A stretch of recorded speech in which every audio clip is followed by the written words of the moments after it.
It is not easy. It is not easy. Yeah? So the only thing that you need from them is prayers.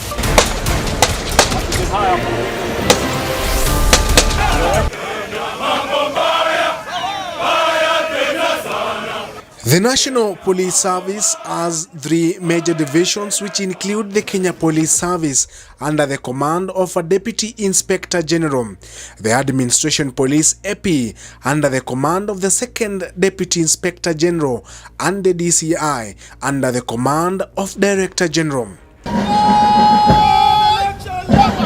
The three divisions of the National Police Service carry with them respective police units that conduct security operations. The Popular General Service Unit GSU falls under the Kenya Police Division. Under the GSU, there is the Reke Company Unit that is one of the most feared and deadly police unit. Under the DCI is the Anti-Terror Police Unit. The Administration Police AP similarly has operational units which include the Special Operations Group SOG and the Elite Border Patrol Unit, which is born from the SWAT unit. The SOG has grown into one of the most deadly and elite police paramilitary units and now seemingly overshadowing the famous Reke Squad. The three of them, the Reke Squad, the SOG, and the ATPU are paramilitary police units. But on this specific video, we focus on the difference between the SOG and the Reke Squad. So what sets apart the two units into who is more deadly than the other? While Reke Squad commands respect into the efficiency in handling operations, the SOG on the other hand boasts of field efficiency against the enemy lines. First, the Reke Squad reports to the GSU Commandant, who then reports to the Deputy Inspector General of Police in charge of the Kenya Police. On the other side, the Special Operations Group SOG reports to the Unit Commandant under the National Intelligence Service NIS, who thereafter reports to the DIG Administration Police AP in an hierarchy of command that sees the two units command structure report to the Inspector General of Police, who then briefs the National Security Council. Both Reke unit and the SOG share a founding similarity that is grounded on counter-terrorism. Reke was founded in the 1960s as a special GSU unit and then named Elite Squad.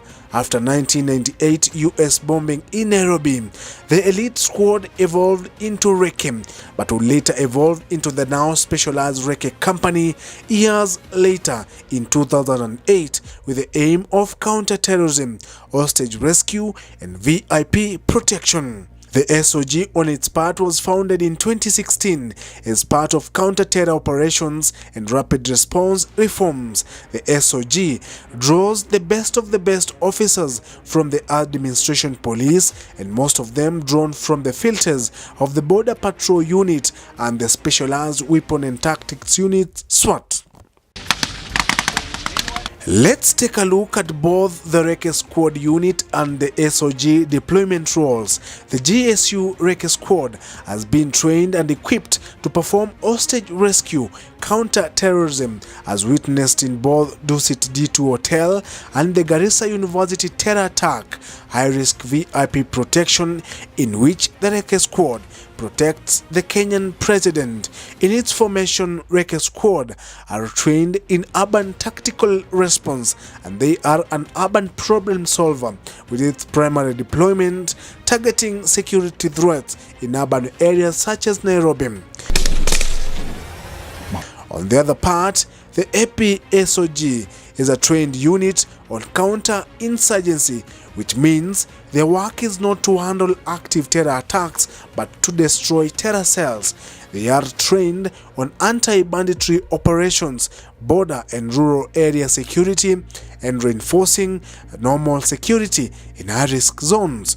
Unlike the Reke unit, the SOG primary deployment is in remote and rural areas, including North Rift, Coast, border counties of Mandera, Wajir, Turkana, Lamu and Garissa. What this means, you will see Reke Squad conduct operations in Nairobi and urban towns like Mombasa, but you will never hear them in security operations in places like Boni Forest. The SOG operations are in places like Boni, and you will never find them conducting terror operations in towns like Nairobi, Kisumu and Mombasa. Another big difference in the setup of both paramilitary police units is their mode of training and setup for operations. The Reke Squad officers are locally trained at the GSU training school and additional trainings in Israel, the US and the UK.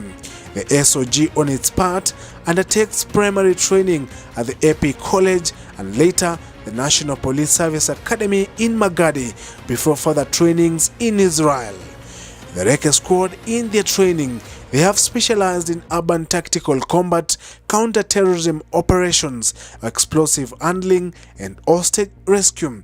On the other part, the SOG has specialized in jungle warfare, tactical combat, terrain tracking as evident in the operations, and guerrilla warfare drawn from their joint trainings with the KDF Rangers Strike Force, a special forces unit that is always on the front line against terror. Any operation must be informed by good planning. During planning, we make sure that there are procedures that we make sure that we follow. From the time we receive the mission, we issue a warning order, we make a tentative plan, then we proceed to conduct a reconnaissance, and then we initiate movement, then we complete the plan and issue the operation order, and then we supervise and refine. In the unit and organization, the SOG is bigger than the Reke Squad. The AP SOG is structured in platoons and companies stationed across different counties with select AP officers who have field experience and training aptitude. The Reke Squad on its part is a small, tight and specialized in platoons under the identical GSU Reke Company. Unlike the perception of its recent existence in 2025, the SOG has been in operation since 2016 and is less visible due to its operations in remote locations and low media coverage zones. The Reke Company unit is highly visible due to its urban deployment and high-profile terror incidents that have needed hostage rescue and enemy eliminations. Reke is a feared and respected elite tactical unit, while the SOG commands respect in quiet with its ground boots on tough terrain. In their successful missions, the Reke Squad was first seen during the 2013 Westgate Mall attack before successfully showcasing their ability in the 2019 Dusit D2 hotel attack and the Garissa University attack, where they neutralized attackers within 30 minutes of their arrival. Reke has also successfully protected Kenyan presidents and by being involved in high-profile VIP protections. The SOG, since its founding in 2016, the unit has successfully completed missions, notable being flushing out bandits in Laikipia, reinforcing KDF units in Operation Amani Boni against the Al-Shabaab terror cells in the Boni Forest, and the ongoing security operations against bandits and disarming operations in the North Rift. Doing our best because because this is a sacrifice. You need to sacrifice, you do extra.